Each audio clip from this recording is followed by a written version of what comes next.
You're listening to Parasearch Radio, news, views and reviews from the world of the paranormal from across the UK and beyond.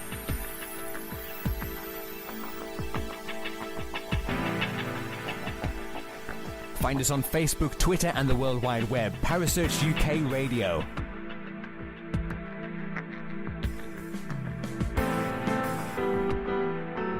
Parasearch Radio, broadcasting to the UK and beyond.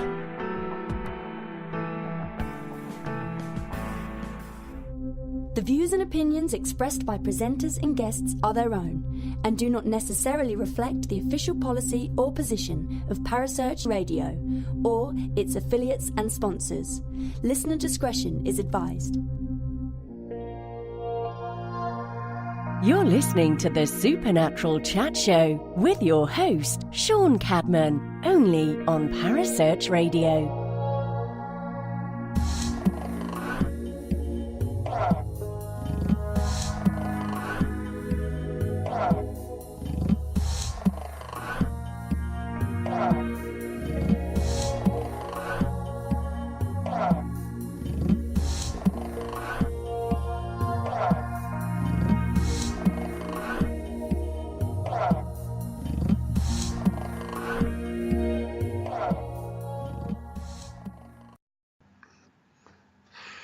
Good evening, everybody, and welcome once again to this week's show. Tonight's guest is a bit different. She's a different side of the mic tonight. Not only is it our wonderful producer, but also an investigator and runs her own business, Spirit and Soul Island, selling crystals and all sorts of stuff. I'd like you to welcome Kerry Greenaway. Hiya. Good evening, how are you? A very husky Kerry Greenaway, I'd like to add. Yeah. But yeah, I'm here. Full of this horrible, chesty, strange cough that we've all had. Yeah, I finally succumbed. It's all good. I'm okay. It's horrible. That's good. So for those listeners that are out there that know a little bit about you, but not a lot, would you just like to fill everybody in on what you do and how you do it? Well, I started on the spiritual field, really, before I got into the paranormal, and that was on the crystal and mineral side of things. I set my own business up, selling crystals and minerals, doing tarot readings, that sort of thing, which led me into the paranormal field by Kerry Carter. And she wanted to see if crystals would have an effect in the paranormal field. I was like, well, that's right up my alley. So I was like, all over that. So yeah, that's where I kind of started in the paranormal field. That's very brief, but yeah. But I'm more of a spirit, believe it or not, I'm actually more of a spiritual baby. But once I got onto the paranormal and then doing radio shows, I started doing research. And it really has sort of like the crossover between the spiritual and the paranormal has sort of like really come into its own and led me down paths I never thought I would learn about, which is really good because I love learning. So that's really been a positive thing for me. Do you think that your spiritual beginnings help with research? I wouldn't say necessarily helped. I would say it opened my mind to possibilities. So when you sort of started looking at the paranormal, that really did cross over more into a psychological look at the way you look at things psychologically. So now when I look at the spiritual side, I can see a lot of things in regards to the psychological effects in regards to the spiritual, which I found has helped with the spiritual, because when I do my one-on-one spiritual guidances with people, that gives me an insight on a different level. So I'm not just looking at it as in from a spirit perspective. I'm now looking at it from a personal perspective as well. So it actually helps progress people further because I'm able to look at it from two different perspectives. So from a research point of view, when I first started, I was all love and light, and we class it as magical thinking, which is you just accept. You don't look at why something might be happening, like why you might be getting that spirit guide come through or that reaction with your pendulum, that sort of thing. So when I started doing the paranormal, that introduced me into those concepts which, as I say, now I've got that more balanced viewpoint. So I think both sides are good, because even when I'm out in the field now, I'm not just going, oh, it's spirit, I'm sensing this. I will look for other answers as well now. So there's been a nice balance that's sort of developed between my spiritual side and the paranormal side. And I like that. Definitely. I like that. You've got a question already. Oh, blimey. Penny Griffiths, what made you interested in crystals and the spiritual stuff in the first place? Well, crystals I've always liked because they're pretty, quite frankly. I've always had even when I was young, my parents would take me to, like, the Natural History Museum. So obviously that started with dinosaurs and stuff like that.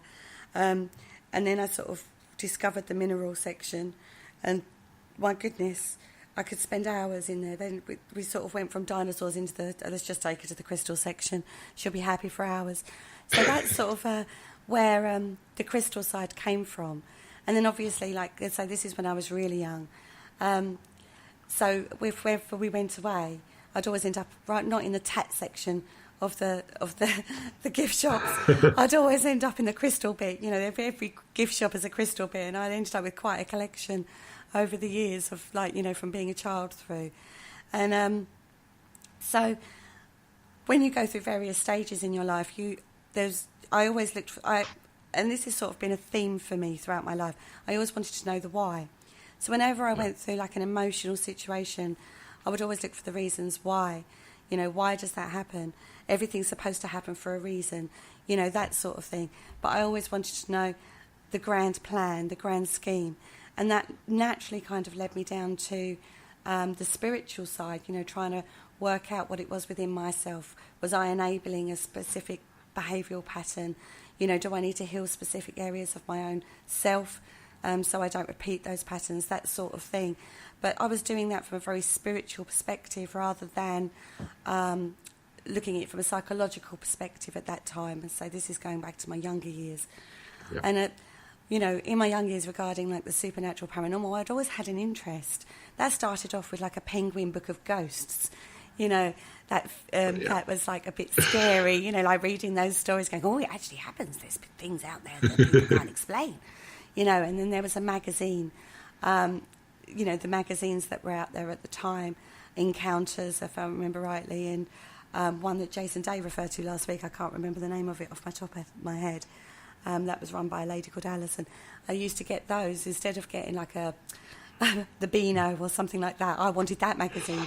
So I'd always had that interest in something different, something unusual, something not normal.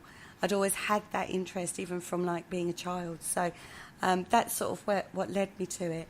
And then I just sort of wanted my own tarot deck. And this was in my early 20s. And a friend of mine bought me a deck for my birthday, and then that was it. I was off. But I didn't hit the crystals and minerals selling side of it until about, not that long ago, really, in the grand scheme of things. Probably about 5-6 years ago. And that was because I had a major point in my life where I was bored, literally bored of normal everyday thinking. And, the day-to-day job, and I needed more money, and I was already working 2 different jobs at the time, and I needed more money, but I needed also something that fulfilled my soul, not just another mundane job that I had to squeeze into my life. I needed something that was more fulfilling for me, and that sort of evolved from there really, and I've not looked back since. I've really not looked back since. So, I know absolutely nothing about crystals. Absolutely nothing apart from, like, saying they look nice. Yeah, they're pretty. So, have all crystals got their own properties and things that they can help people with? Yeah. Every single crystal will have 4 different levels of energy that it could help you with. We always break it down to a 4. And that's your mental, your emotional, your spiritual, and your physical. And every single mineral out there, some of them are very close because of their chemical compounding, their chemical makeup. So you'll get some that you can sort of like interchange, as it were. Yeah. But every single crystal or mineral that's earth-bound, earth-made, will have a property and a four-way property as well. Right. Do any of them clash? Say if you have one for mental, one for physical, and one for emotional. Will they clash with each other, or do they all sort of just stay in their own thing and do their own thing? No, you can meld energies together. I wouldn't say clash. They will just not work together as well as certain other ones. But you can meld energies. Like when I do pouches for people, I'll gather a specific set of crystals together that will work in a way together to help you. And that's the same concept when you do crystal gridding. You're bringing energies together to work together as a unison to enhance other properties of each other, to create your intention. So if you wanted to create an intention for wealth, for example, you was doing a pouch or a grid for wealth, you would choose crystals that all have those kind of properties together, so it boosts their energy level. So I wouldn't say they work against each other. There are some really powerful crystals that you would not want to use because the energy would be an overload. For a personal, for a physical being, it would be an overload. I mean, moldavite, it's tiny. Okay, you would look at it and go, gosh, that much for that? Because it is incredibly expensive. However, it has the most extraordinary energy signature to work with, and some people can't work with it. It makes them feel ill because it is such a strong energy. Wow. Unless you knew about crystal, you wouldn't imagine it, would you, from what's essentially a piece of pretty rock, what people see it as. You wouldn't imagine that they've got such an energy and a power to them. No, for the day-to-day person, I would say, who has never looked into it or looked at it, it's just a pretty rock. It's only when you start introducing them into your life that you suddenly realise, actually, when you start thinking about it, things are starting to change, or things are different somehow. And it's not always a hammer kind of thing. Sometimes it's incredibly subtle. And it's only when you start thinking about it and start looking for the reasons why, again, and you've got no other change gone on apart from this crystal coming into your life, you go, oh, no, that's a little weird. That's a little strange. And it happens. I've seen it happen time and time again. It happened for me, so... I mean, just people, the lay person out there that knows nothing, goes off to somewhere, one of these gift shops, and thinks, oh, that's pretty, I like that purple stone. And they buy it, take it home, and things start... Can't say they start seeing ghosts or anything, but they start having strange feelings around the house. Mm-hmm. Do you think that could lead to them make it think, hang on, is my house haunted? Because they don't understand what that crystal's actually doing to their physical person? It can help open you if you've already got that open-mindedness to explore. If you're dead shut to it, it won't work. You have to have that intention, you have to have that... Yeah.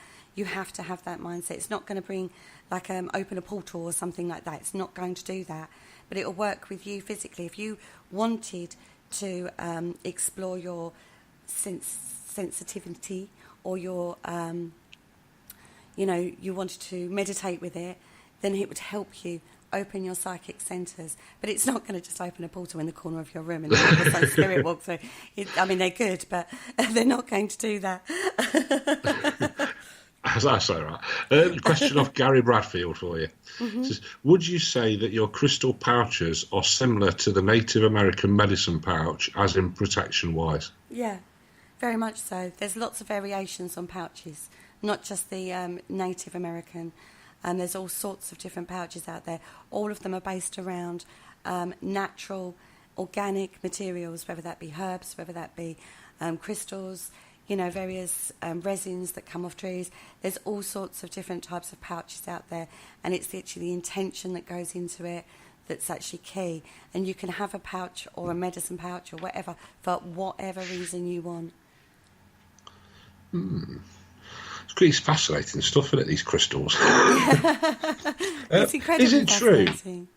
Is it true? I've heard that if somebody's got crystals, if somebody else handles them, then the person who originally owned them has to cleanse them, and because they're for them. It's not so much as it's for them, but yes, there is a cleanse and charging process that you have to do, because crystals will work within your energy signature to do what you wanted to do. So you back it up with intention. So the crystal's got its property and will work in a specific way. You've got your energy signature that makes you uniquely you. So when you work with a crystal, you sit down and you tune into that crystal. So if somebody else comes along and handles it, their energy transfer could be on that crystal. Now, if you then go into an intention work without that cleanse and charge process, then you may find that there's a little bit of energy discord. So we always, whenever you're starting with an intention work, always cleanse and charge your crystals. Now, different crystals will have different cleansing techniques that work best. That's something that's not understood enough. And charging as well. There's different ways of charging your crystals, and the different crystals will work better with different charging techniques. But that's a whole show. That's a whole different show. Is there any crystals that would help on a paranormal investigation? Do you take any when you go out investigating, or? Yeah, God, I'll take all. God, that's my kit. I don't have tech. I don't have tech. When I say my paranormal kit, it's all crystals. But it's the techniques you use whilst you're in the field with crystals as to the effect that the crystals will have in regards to that. Now, on a personal basis, you are keeping it within your aura to have an effect of protection, generally, is what most people do with their crystals. So, but you keep that within your aura to protect your auric field. And that's not to stop spirit interacting with you. It's to just protect your own personal energy signature, so you're not allowing them to, this is, to draw too much energy from you or get too close to you or possess you or any of those other concepts that are out there. So, yeah, crystals you can use in the field. I'd say I work solely with crystals and minerals in the paranormal field. That's what I do. I use a technique called crystal gridding in the field, so to try and help bridge the gap between the spiritual and the physical. So I'm hoping, and so this is an ongoing research. This is not something that's a 5-minute wonder job, because it's not as easy as you might think to back it up with data, as Ashley says. And that when you set a grid, you can feel it. Anybody can feel the difference. I've had the hardest skeptic before I set the grid, not charged.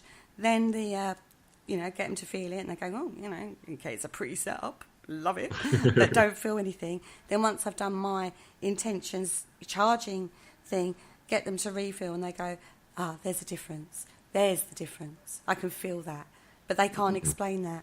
But getting that recorded on the technology we have in this day and age at this present time is proving tricky in regards to the exact correlation between activity in the crystals, but it's introducing a whole new level in regards to looking at the environment, in regards to the locations, which sort of has led me more in that direction as well, because that's where I sit. I go, okay, so we've had an anomaly. It could be the grids, it could be this, it could be that I've done. But let's also have a look at the environment. That's why I did a whole evening's research on window manufacturer one evening, because we had an anomaly that was right by this window, and a really old window. So I wanted to see if the magnesium lead content within the window, hence the crystals and minerals bit, actually would have caused that anomaly in regards to an EMF fluctuation that we had. Because there was no other explanation. There was no electrics. There was, we'd done all the tests. And trust me, I was with Ashley this night. If there had been something that would have triggered that anomaly, we would have found it. Yeah. Seriously, that man is thorough. Very, very thorough. I always get nervous when I work with him, because I work in such a spiritual way, and he's like, so why are you feeling like that? I don't know, Ashley. With his notepad and pen, wanting to know. Exactly. We've got another question off Maxine. Hi, what Maxine. are your thoughts on crystal water? Crystal elixir is the other term for it. This is basically where you put crystals into water, and you're transferring the energy from the crystal into the water, and you drink the water, and it has an effect. And I buy into that completely. Totally buy into it. What sort of stuff does that help? Can that help with anything then? Yeah, but generally that's more of physical healing. So at the moment, I've got a cup of tea Okay, I've got a cup of tea, and inside my cup of tea I've got a carnelian, because that's supposed to help with the nasal and preliminary tract, as they call it. Believe it or not, that's supposed to help with that. And I've used it for hay fever before now as well, and that's been brilliant for that. Oh. So I always do that. But yeah, you should have to make sure you don't swallow it. Oh yeah, God no. And you do have to be careful as well with doing this technique, because some crystals are obviously toxic. So you have to be really, really sure about the chemical composition of the crystal before you actually just chuck it in water. Yeah, be careful of that one, guys. You don't want to poison yourself. No, you don't. And there are some toxic crystals out there, so be careful of that. So do you think, I mean, it's obviously there's not, in fact, there's probably very few groups out there, paranormal groups, that when they go on an investigation actually involve anything to do with crystals other than perhaps a pendulum. Do you think it's something that people should look more into? I think it's a very personal thing. I say I work really closely, and that's how I work in my business and my day-to-day and all that. So for me, it's a natural progression. And considering we live on a planet, the planet bore these crystals, I think there's something to be said about that. I mean, I'm looking into an extension of the stone tape, as you know, Sean, because I think the environment is incredibly important in regards to hauntings and stuff like that. So I think I'm not saying it's the only factor. I think it's one of the factors that needs to be considered, the geology of the place. It's for me, that's a natural progression. But I work with crystals and minerals all the time. So if I was going to go and work in a different way in the field, that wouldn't resonate with me. I'm not a tech girl, not really. You know, what I know about tech is purely and simply what I've been taught by somebody else. Sitting there with an EVP machine for 2 or 3 hours, in all honesty, I get why people do it. I understand, and I've done it. But I actually find that side of it quite, and I hate to say this, guys, quite boring, right? But get me out there with my crystals and minerals and my dowsing rods and my scrying glasses and, all that. I'm in my element. That's how I want to work in the field. That's personal preference. That's how I want to do it.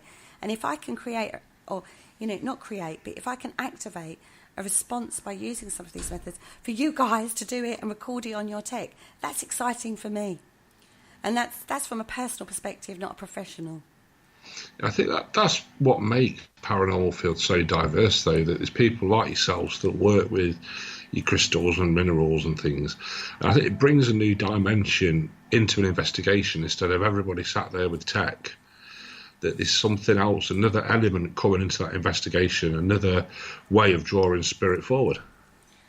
And that's hopefully what we're doing. I mean, I see what I do as not the same as, because I'm not a psychic medium, but bringing a psychic medium onto the team, getting them to pick up and see what they can do. I just see spirits and crystals and minerals, and that's way of working, just a different way of doing that. It's a fascinating field, really is. It's something I have to look more into myself, really. But it is a completely fascinating field. No matter what approach you take to it, it is fascinating. That's why I love doing the radio so much, because I get to speak to so many amazing people who work in so many different ways in the field. I consider myself incredibly privileged that I can do that, speak to all these wonderful people, get a chance to work with them as well at times, but also people that are allowing me to work the way I work in the field. I just find that such a privilege. Yeah. I mean, talking of the radio, we're going to come on to that one next. What originally got you into running a radio station, basically?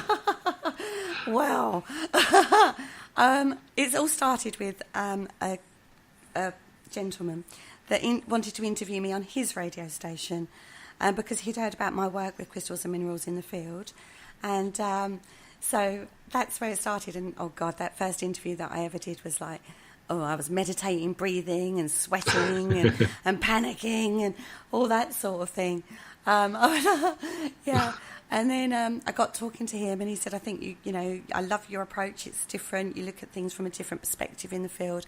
I'd like you to do your own radio show with Kerry Ann. This was with Kerry Ann. So we started doing that. And then for reasons, I ended up doing my own radio show on his channel.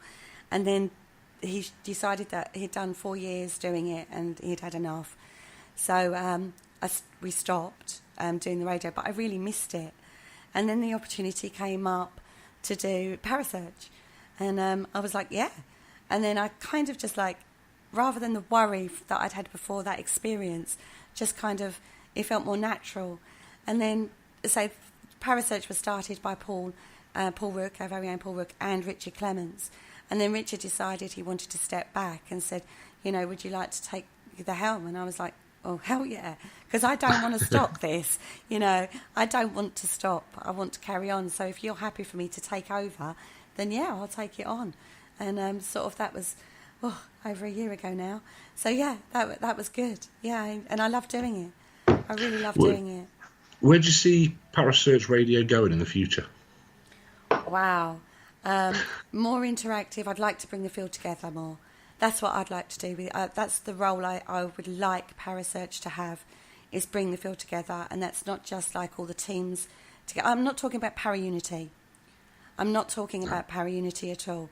But I would like to bring a more open-mindedness to the field and listen to what's going on at the SPR, what's going on at ASAP. Get the scientists and the researchers in universities involved. Authors, let's bring authors in. They're out there doing research as well.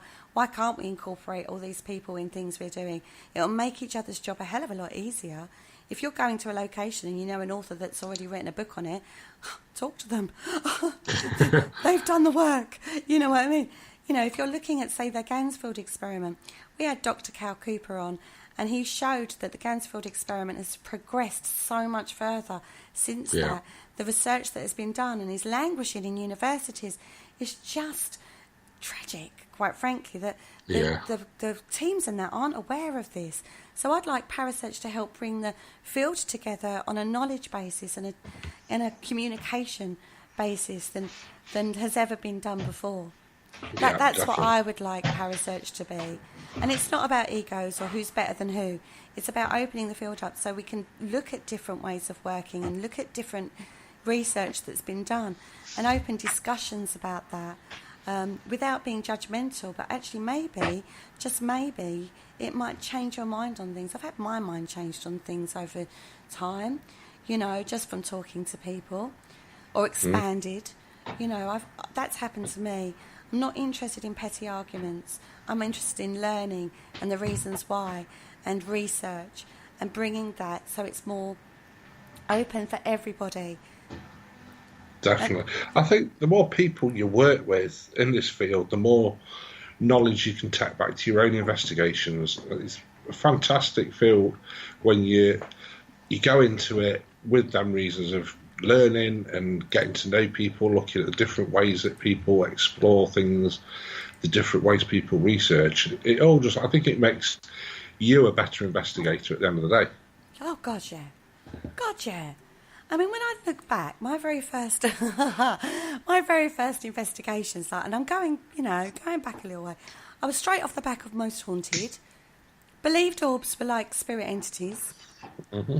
And I will hold my hands up and go, that is what I believed at that time, And then I got educated. I went away and I was like, oh, now I feel a bit stupid. Oh my God, I can't believe I thought that. But that was just because I'd started in a field. I knew nothing other than like what I'd read in magazines and, entering it from a spiritual perspective. There's a thing going around the spiritualist churches called spirit photography, where it's like basically they're taking photographs while a medium is doing his thing, and orbs are supposed to be look at the spirit activity. Yeah. Well, I was believing that. I was believing, my God, we had loads of spirits in the room that night. Then I sort of went away, looked at ASAP, found out the information regarding the research that's been done on orbs and the evolution of that research from photography. The way photography has evolved has changed the orb factor, as it were. And then I learned. And I'm still learning. I'm no expert on anything, but I'm learning all the time. And if somebody comes to me with something, I will do my utmost to research it and look into it. And as I say, when we do topics on Parasearch, what you hear on the shows is just a soundbite, basically, of half the information we've managed to find out. We're literally doing like bullet points half the time and not able to fully explore that. Because if we did a fully explored show, we could be sitting there for 5 or 6 hours. Yeah. Quite frankly, I'm sure you know what it's like, Sean, when you research something. But the work that goes in behind the scenes, you're always learning. You're always progressing. And, listening to other people's stories as well, other people's ways of working has taught me so much. Definitely. I can remember when I first started, I'm going back too long that I get to remember. Mm-hmm.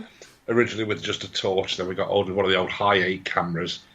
And that was the same. We'd put it through the telly and just sit there going, wow, an orb, look, I've got an orb. You're so excited because you got an orb. And, I think you progress. The more you work with people, the more you learn. It annoys me when you see people who claim to know it all. I don't think nobody will ever know it all in this field. There's just too much out there to learn. Yeah. And what better way to learn off other people? Tune into Parasearch and listen to interviews with people, because the interviews that I've done myself, always, every week, somebody will say something that sparks that thing. You think, I've not thought of it that way before. Yes, completely.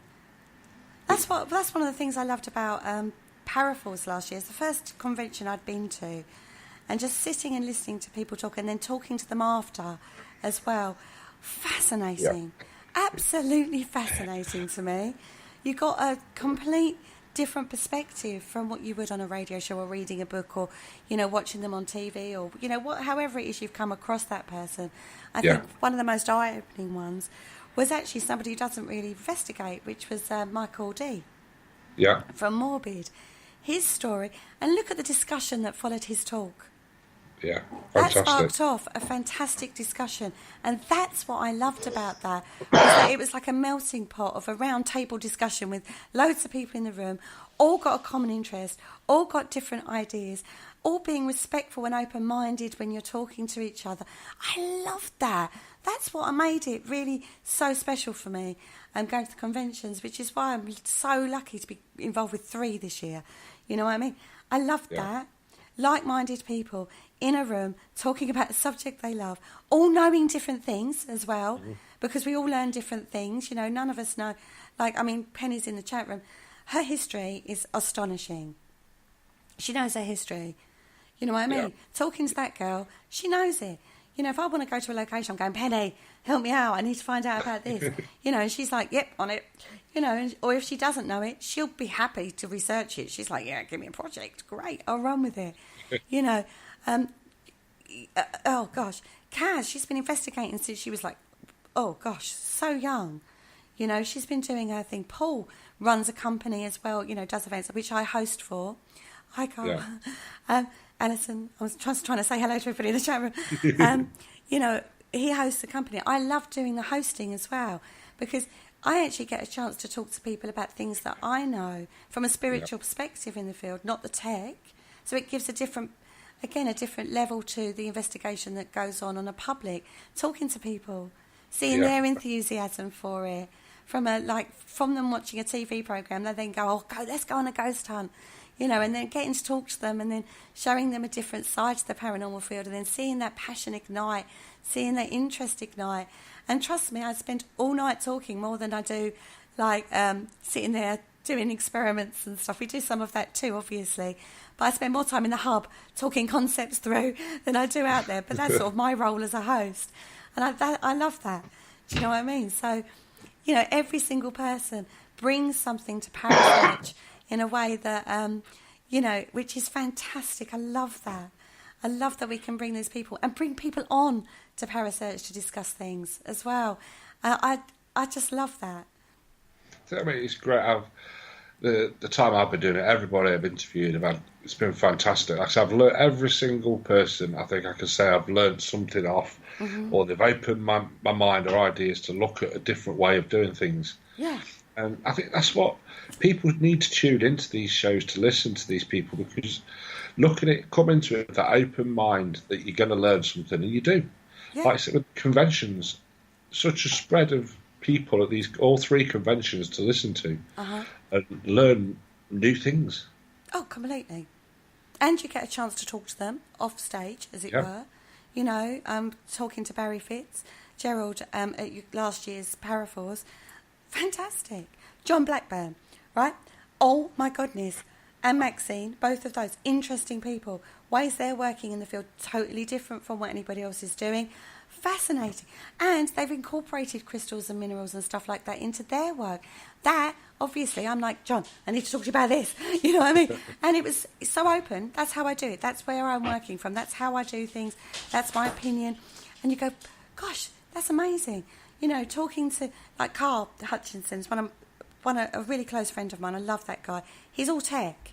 But I find those discussions, although I'm not tech-based, and my mind sort of goes, oh, my God, we're talking like capacitors and velocitors and God knows what else. Don't really get it. But, I mean, he hates it because I rename things. Stickman thingy being the latest thing. The SLS camera. Yeah. It's the SLS camera. I do know that. But for me, I go, let layman term it in your brain, girl. You'll get it easier. Stickman thingy. But he sits there and we talk, you know, all sorts of things, tech-wise. But I find it interesting. But in the field, that's his job. So working with Carl is fascinating because he gets to do what he loves, the bit he loves. I get to do the bit I love. Ashley gets to do the data collection bit that he loves, you know. Yeah. But listening to that and watching them work, I find that fascinating. So, yeah, I'm incredibly blessed. Definitely. Well, I've got a question off Penny for you. Okay. Are crystals safe for children? For example, if my oldest son gets really stressed, is there a crystal he could hold which would help? Yeah, completely. Crystals are safe for children, depending on their age, obviously. Depends on the size. You don't want to give a young child a tumblestone because they could choke if they put it in their mouth. And also, as I said before, some crystals are toxic, but they're completely safe for children.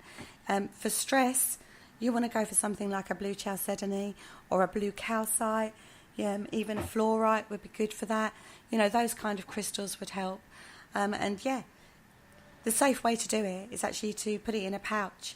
So it's not just the crystal he's holding, it's actually the pouch. Gives them some form of ownership on that. If they're really young, as long as it's within their auric field, it'll work for that child. So we've talked about, you know, for really young children, putting it in a non-accessible zone. Now, bearing in mind your aura isn't close to you, it will spread out quite far. Okay, so as long as it's within that auric field, you could put it on a shelf above their bed, that sort of thing, which will still have the same effect because you're setting the intention to work with your child. So, you know, consider the safety factor in regards to what you give your child. But, yeah, completely. There we go. Just go off field a bit here. Have you ever been frightened on an investigation? Mm-hmm. Yeah, I have. Only once. But that was because the situation got out of hand. We were trying to help a spirit move over, and another spirit didn't want the spirit to move over. And there became a bit of a wrangle, shall we say. Me and another medium was linked. I'm not a medium, but we got linked energetically. And then the situation evolved. The two spirits that were having this altercation, shall we say, disappeared from the place we were in. Me being me was like, I'm not having that. We're going to help this woman regardless. And chased after it, found it, and then got an energy kick back from that, which threw me and the medium across the room. The medium got hurt in that situation. And it wasn't whilst I was in the situation that I got scared. It was actually afterwards. It was actually when I got out of the situation. And that then, when I actually thought about it, I think that was the first time I actually thought they can hurt, they can affect you. And that took me a few days afterwards. My energy signature had been severely disrupted on that one. I really felt the effects of that situation. And even now, we didn't have CCTV or video recording set up on that particular occasion, but we had audio. And even now, when I listen back to the audio, I can't understand it. I I don't know if that was a psychological factor. A skeptic could listen to that and go, well, if you look at, your self-belief stepped in, the emotional build-up was there, and then, it sort of went from there.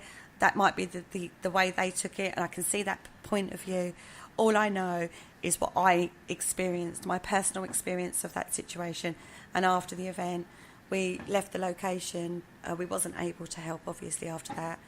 And then we left the location, and I literally, the kickback from that, I really did. It did scare me a lot.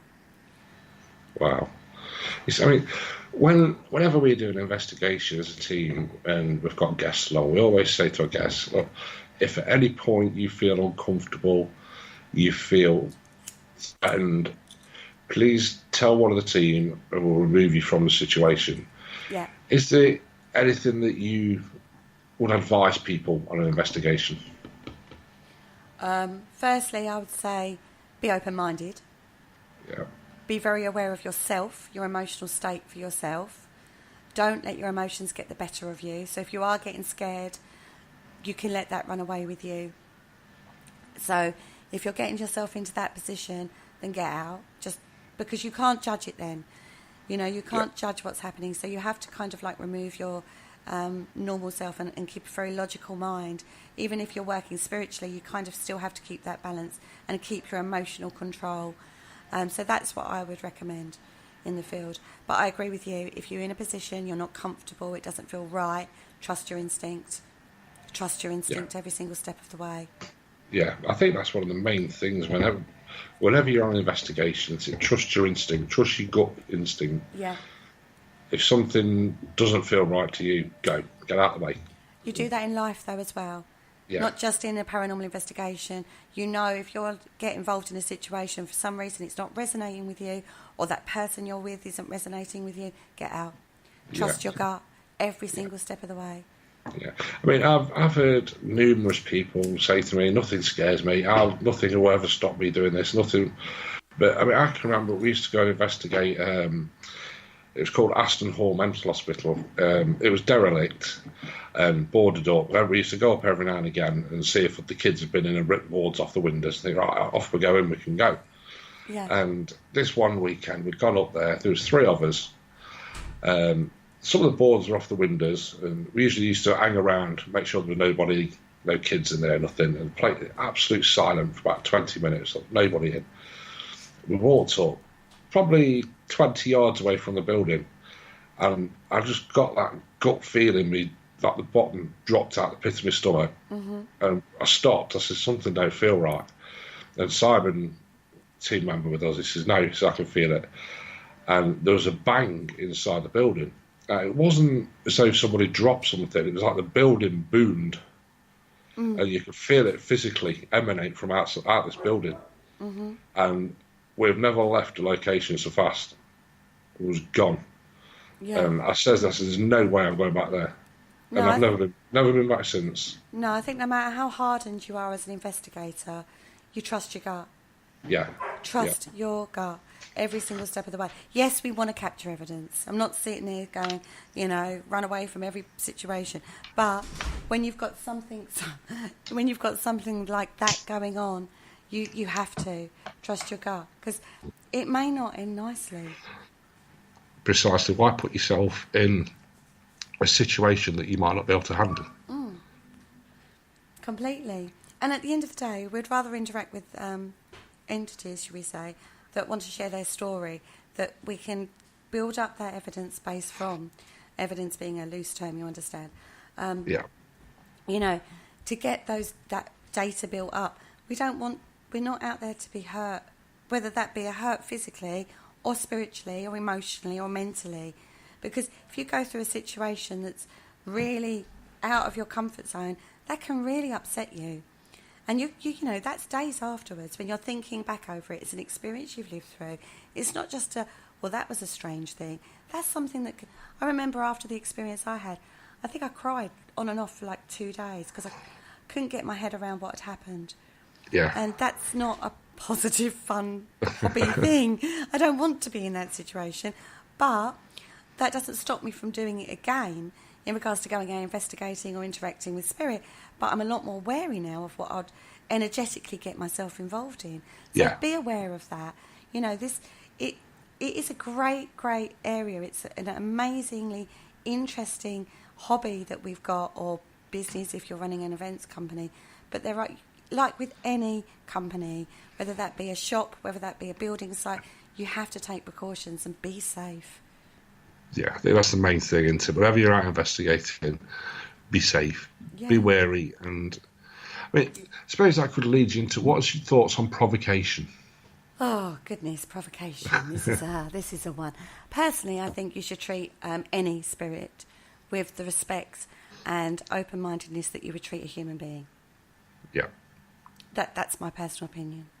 If I went into a pub and started screaming and shouting, going, "Come on then, come on, talk to me," well, some of them are going to punch you because they're the local town thugs. You know, most people are going to go, avoid that one, she's a weirdo. You know what I mean? You know, treat people, or, you know, treat entities or spirits or whatever as you would treat a human being. Yeah. And you're going into where these spirits lived, or, you know, resided, or inhabit, or, you know, whatever way you know, wherever that is, whether that be a wood, whether that be a castle, whether that be a house, you know, treat them like that's where they want to be. So you're going into their space. They're not coming to yours. Now, if I have one coming to my house, yeah, I'll find out what they want, obviously. But if I'm not happy with them, then I'll banish them. Do you know what I mean? Because this is my space. My home is my space. But if I'm going into their space and I go in all screaming and shouting, then no, you're not going to be spoken to or interacted with. So I don't like provocation, in all honesty. No. I don't think there's any need for it. Be respectful. No. They were, if you choose to believe, you know, the spirits are incarnate beings of people that have lived, they deserve that respect then, don't they? Like anybody you would meet on the street. If you're going to provoke to the extent that some people do, then you've got to expect the response that you're putting out there. Yeah. Or no response. Are you ready for that? Yeah. Or you'll get no response because they'll go, well, I ain't talking to you because you're a bit scary. You know, you imagine going into like the ragged school and shouting and screaming when you've got children. When there was to do with children. And until you start interacting, how on earth do you know what that spirit is or why they are there? They're not just there because, you know, there's this common theory that, you know, earthbound spirits are only there because they did something bad and they don't want to cross over and face up to their crimes. Oh, no. There's so many reasons why people would want to stay earthbound. You know, not just that reason. Yes, there's probably, you know, a few of those around. I've come across so many different scenarios and stories from, you know, listening to mediums and, you know, what I've connected to in the field. You don't go in provocating. In my opinion. That's my, again, I agree. We've found that if we just sit in a room and just chat between ourselves, have a laugh, have a giggle, talk about whatever, when you listen back to your voice recording, inevitably somebody's trying to join in the conversation. Oh, gosh, yeah. Oh, yeah. Best way. Yeah. Just be yourselves and have a damn good chat. The thing is, when you go out with your team, 9 times out of 10, you're not being able to like go for coffee and meals, and you know they're not those kind of friends. They're your team friends. They're your para family, and your interest is going out on an investigation with your para family. So when you first get there, generally you're all happy and excited because you haven't seen each other for a little while, and you know you're getting together to do something you love to do because that's the common interest ground. So why then change that energy vibration into not such a nice vibration of provocation? You know, carry that on. Yeah. It's like a little... I could use the word party, but not in the let's go out, get drunk kind of party. Yeah. But, you know, that gathering together of people that really like each other, going out in the field to do something they love to do. Keep that vibe going on. Spirits will be attracted to that. They'll be attracted to the light.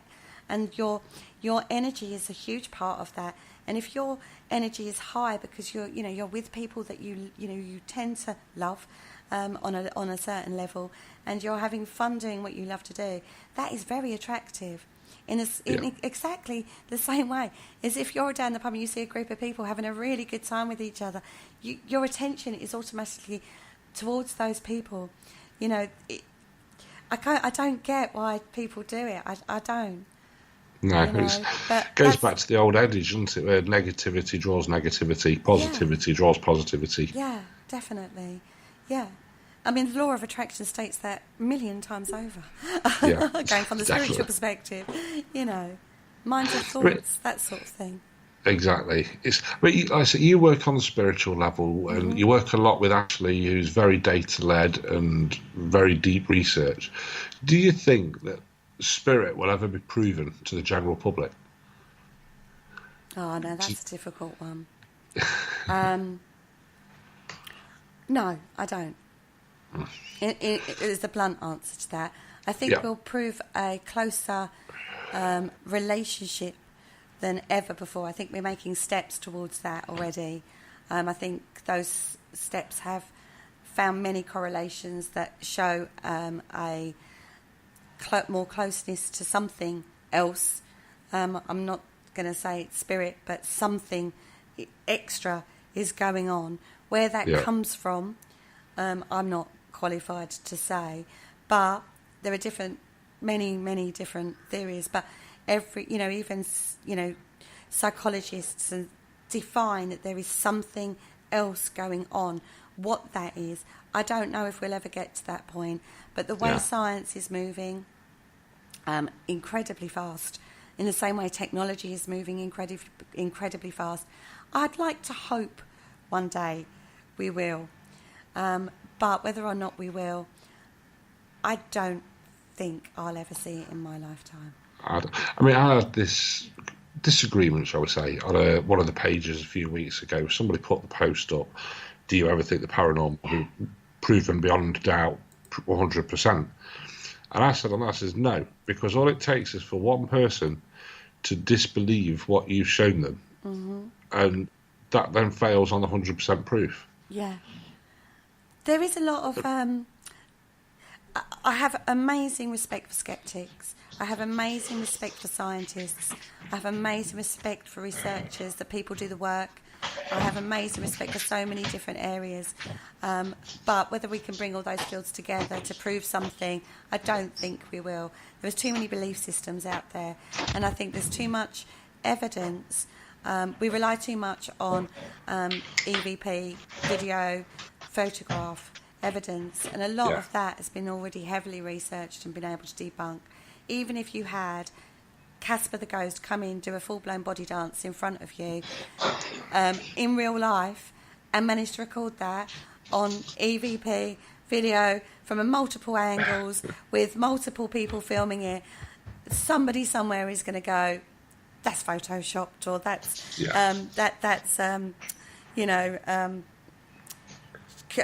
computer generated. Even if you had that, there's going to be somebody that says that. So no, I don't think we'll ever prove it in that way. But I would love that to happen. I think we've all got our own proof, personal proof. I mean, we've got videos and EVPs, etc. that we're 100% convinced in our mind are real. Yeah. Mm-hmm. But you can back that up for your own personal experience. You know who was there. You know the circumstances that it occurred under. You know what equipment was used. You know you should know your equipment. That's personal. You were there on the ground when that footage was taken, when that occurrence happened. You were there. But to then go and show somebody else who wasn't there, come up with any explanation, Exactly. It takes it out of what happened at that particular point in time, at that particular moment, and that's where I think the discord is, and that it's a shame. But then, having said that, be open-minded, put it out to your peers. Don't be afraid to. Yeah. That's one thing we talk about a lot. If you think you've caught something that you can't explain from your knowledge base, put it out to other people that might have more experience. The worst that can happen is they'll explain it to you and you'll gain knowledge. Yeah.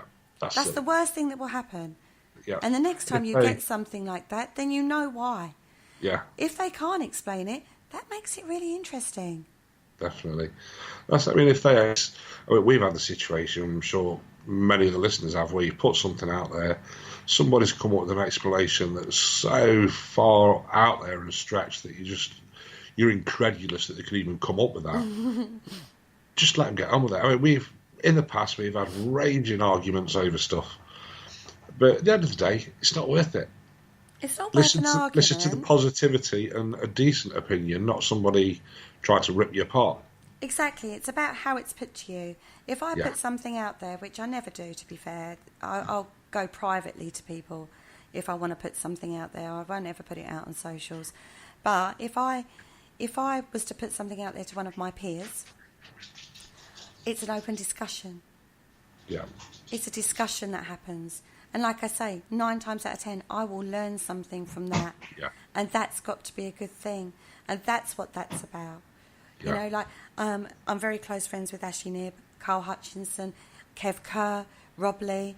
I mean, you know, those kind of people, those are the people I will go to. And if they can explain it, I go, fantastic, thank you, I learned. I've learned something more. You know, if they can't, I know that they'll actually take that and go further with it.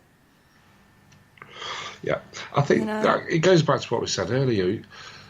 People need to, in this field, you need to be able to accept criticism and be open-minded. If somebody criticises you, obviously not in an argumentative way, but no, hang on a minute, I think this is this. Mm-hmm. Listen to them, because like I said, you could learn something. Yeah. And at the end of the day, I'm not an expert on tech, for example. If I take an anomaly on my tech, I ain't got a clue whether that's like something that the camera's going to generate, or, you know, I don't know, an algorithm within this caused this because of that. I go, right, Carl, look at this, what do you think? And he'll go, well, what camera was you using? What settings was it on? Blah, blah, blah. And I'll tell him, and he'll go, no, well, I know, because I've researched that piece of tech, that that's going to cause that within a picture, you know. Or, you know, using old style equipment. There were a lot of double exposures back in the day. Yeah. You know, even the Brown Lady of Raynham Hall has been proved since that was a double overexposure layer thing, which I always thought that was like a really good ghost photo. Yeah, definitely. You know, but that has since been looked at. But that doesn't take away from the fact they have got a haunting of the Brown Lady at Raynham. Mm. You know, that doesn't take that away. It just shows that photo in particular is not proof. It just shows that was a camera anomaly that happened because of the camera equipment they were using that day. You know, I think that's really important personally. Anyway, we better give Pennies a shout out. Oh, yes. If you just refresh this show as soon as we've finished, and you'll be able to listen to Penny's show, Haunted Histories. If I she's chatting to Lee Roberts tonight about Clifton Hall, which isn't far from where I live, actually. It's one place I'd love to be able to get into. Lee was fortunate enough a few years ago to be invited in by the owner. The owner, at one point, actually fled the place, which is a multi-million-pound mansion, and just abandoned it because he was that frightened about what was going off there. He didn't want to stay. So that's going to be a fascinating show, listening to what Lee found out about the Clifton Hall when he investigated this, spent a few nights there. So that's Penny's show, Haunted Histories. If you just refresh the page as soon as we've finished on here and have a listen to that, it's going to be really good. Mm-hmm. I'm really looking forward to listening to that one. I mean, just what we was talking about, I think it's important for all investigators to build up a little group of people that you trust, that you can show your things to, and they'll be able to give you their opinion without being abusive to you or knocking you down off a pedestal because you think, I've caught this brilliant apparition. Some people attack you in such a way that it's unreal. So build up that close circle of friends that you know you can trust to show things to. You've got a bit of expertise in the different fields, like Carl and Ashley and many others out there. Yeah, and many. Just listen to your peers. Trust people. Yeah. And if someone's not... I love this. This is one thing I would like to say. If something isn't working for you, or you're coming across a person on social that you're finding you don't like how they put things or the way they approach things, use your block. Use your block. It's there for a reason. If you don't like someone in the field, you don't have to interact with them. That's their journey. That's up to them. Do what they're going to go and do what they want to do. But if they're causing you stick on socials or wherever it is, use your block button. Exactly. You don't have to get into arguments. You don't have to have disagreements with people. You don't like what they're saying. Like Penny says, hit the block button and find that circle of friends that you can trust. There's plenty out there in the paranormal field. And sadly, there's plenty that will quite happily knock you down as well. So just keep your guard. Yeah, and don't be afraid. Don't be afraid of that. Definitely. Well, it's been a brilliant hour. Thank you very much, Kerry, for coming on. Oh, you're very welcome. Thank you for asking me. Thank you. It's been great. Next week's guest is the amazing Barry John. So if you'd like to tune in again next week, I'm sure it's going to be a brilliant show. Don't forget, refresh as soon as we're finished and have a listen to Penny talking to Lee Roberts about the amazing Clifton Hall. Thank you all very much for listening again tonight. And see you all next week. Good night. Thank you for listening. Don't forget to join us for more shows throughout the week. Find us on Facebook, Twitter, and the World Wide Web to keep up to date with all the shows right here on Parasearch Radio.